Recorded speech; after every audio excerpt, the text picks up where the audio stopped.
ചെറുപ്പത്തിൽ സ്കൂളിൽ ചേരാൻ ചെല്ലുമ്പോൾ തൊട്ട് നമ്മൾ കാണുന്ന ഒരു കോളമുണ്ട്.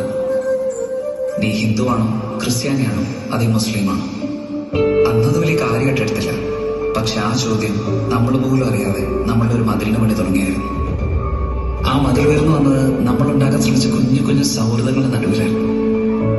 അതൊന്നും കാര്യമാക്കാതെ പലതവണ കൂട്ടുകൂടാൻ ശ്രമിച്ചപ്പോഴും വേറെ ജാതിയാണ്, കൂടെ കൂട്ടാൻ കൊള്ളാത്തവരാണെന്നൊക്കെ പറഞ്ഞ് ഭൂരിഭാഗം ആൾക്കാരെ പോലെ എന്റെ മാതാപിതാക്കൾ ആ മതിലെടുത്ത് ഉയർത്തിക്കിട്ടു. അപ്പുറത്തെ ആളുകളുടെ സന്തോഷവും സങ്കടവും ഒന്നും കാണാതെ ഞാൻ എന്നിലേക്ക് ഒരുങ്ങി. ഞാൻ വളർന്നു, അതോടൊപ്പം മതിലും. ഓഗസ്റ്റ് 13, 2018. അന്ന് ഞങ്ങളുടെ നാട്ടിലൊരു മഴ പെയ്തു. മഴയല്ലേ, എല്ലാവർക്കും ഇഷ്ടമല്ലേ? സന്തോഷത്തോടെ ഞാൻ ഓടി മുറ്റത്തേക്ക് ഇറങ്ങി.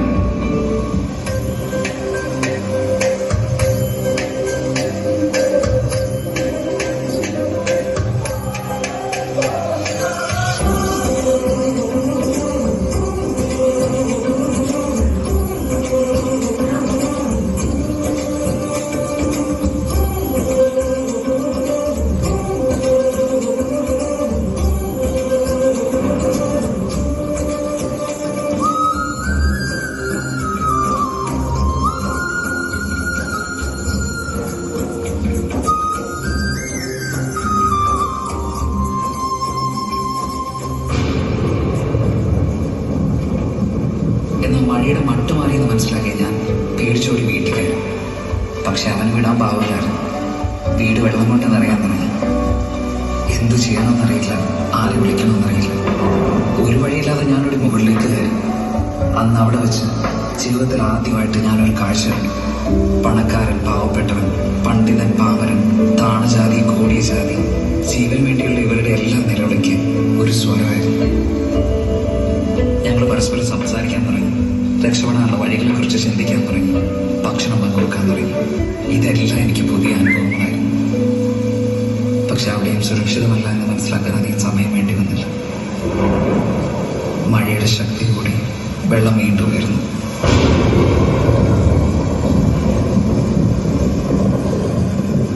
Rain pours more misery on parts of southern India that are in the grip of the worst floods in 100 years. എന്റെ അമ്മയും 35 പേരും മാനവണ്ണ തോട്ടപ്പുഴശ്ശേരിയിൽ ഉണങ്ങി കിടക്കുകയാണ്. ഒന്നുമില്ല, ആഹാരമോ മരുന്നോ ഒന്നും. ഇങ്ങനെയെങ്കിലും നിങ്ങൾ രക്ഷിക്കണം. എങ്ങനെയെങ്കിലും എന്റെ അമ്മയെ രക്ഷിക്കണം. കുടിവെള്ളമില്ല, ഭക്ഷണമില്ല, ഒന്നുമില്ല. ഒരു കൊച്ചു മുട്ടിക്ക് പാല് പോലും ഇല്ല. ഞങ്ങളോട് വളരെ കഷ്ടം. എങ്ങനെയെങ്കിലും ഞങ്ങളൊന്ന് ഇരുന്ന് രക്ഷിക്കുന്നതാണ്. ഞങ്ങൾ ചുറ്റും നോക്കി, രക്ഷിക്കാൻ ആരെയും കണ്ടില്ല. പോകെ പോകെ പ്രതീക്ഷ നഷ്ടപ്പെട്ടു. ഇനി ആരും വരില്ലെന്നുറപ്പിച്ച് സ്വയം തോൽവി സമ്മതിച്ച് കൈകൾ ചേർത്ത് പിടിച്ച് കണ്ണുകളിറക്കി ഞങ്ങൾ മരണത്തെ കാത്തു.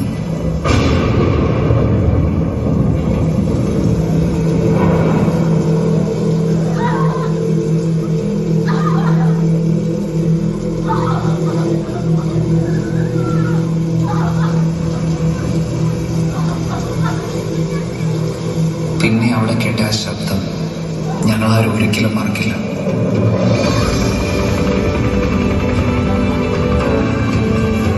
എന്റെ നേരെ നീണ്ട കൈകൾ ക്രിസ്ത്യാനിയുടെയോ ഹിന്ദുവിന്റെയോ മുസൽമാന്റെയോ അല്ല, ഇടതന്റെയോ വലതന്റെയോ മറ്റൊരു രാഷ്ട്രീയ പാർട്ടിയുടേതോ അല്ല.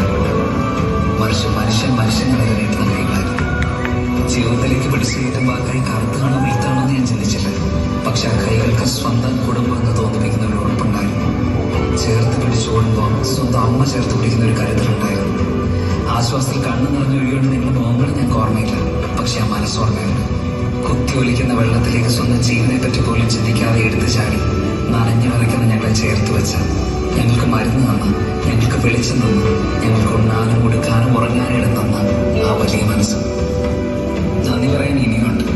അതിർത്തികളെ കടന്നെത്തിയ സഹായങ്ങൾക്ക്, 5 സ്ക്രീനുകളെ കൺട്രോൾ റൂമുകളാക്കി പുതിയ തലമുറയ്ക്ക്, കുഞ്ഞു കുടുക്കൾ പോലും ഞങ്ങൾക്ക് വേണ്ടി പൊട്ടിച്ചു കൊരുന്നവർക്ക്, കേരളത്തിന് സ്വന്തം നാഗീസേനയെ മത്സ്യത്തൊഴിലാളികൾക്ക്, മുണ്ട് മടക്കി കുത്തി മണ്ണിലിറങ്ങി മാതൃകയായി ഞങ്ങളുടെ താരങ്ങൾക്ക്, ഒപ്പം നെഞ്ചു വെച്ചിരുന്ന ജില്ലാ സംസ്ഥാന ഭരണാധികാരികൾക്ക്, പോലീസിന്, പട്ടാളത്തിന്, ഫയർഫോഴ്സിന്, KSABക്ക്, മീഡിയയ്ക്ക്, പിന്നെ ഒറ്റക്കെട്ടായി ദുരിതത്തെ നേരിട്ട കേരളത്തിലെ 3.5 കോടി ജനങ്ങൾക്ക് നന്ദിയുണ്ട്. സ്വന്തം കാര്യം മാത്രം നോക്കാതെ നിങ്ങളുടെ കുടുംബത്തോടൊപ്പം ഞങ്ങളെയും ചേർത്ത് വെച്ച്. ഞങ്ങൾ പലർക്കും ഉറ്റവരും ഉടയവരും പോയി, വീടുകൾ നഷ്ടമായി. പക്ഷെ ഞങ്ങൾക്ക് അറിയില്ല, കാരണം ഞങ്ങൾക്ക് ചുറ്റും ഇന്നാ മതിലില്ല. എല്ലാം ഒന്നിൽ തുടങ്ങണമെന്ന് ഞങ്ങൾക്ക് നല്ല ബോധ്യമുണ്ട്. അത് ഞങ്ങൾ ചെയ്യുക തന്നെ ചെയ്യും. പക്ഷെ മതിൽ പണിയാൻ ഇനി ഞങ്ങൾ സമ്മതിക്കും. നമ്മൾ അതിജീവിക്കും ഒറ്റക്കെട്ടായിട്ട്. കാരണം ഇത് കേരളമാണ്, ദൈവത്തിന്റെ സ്വന്തം നാടാണ്. തോൽക്കാൻ ഞങ്ങൾക്ക് മനസ്സില്ല.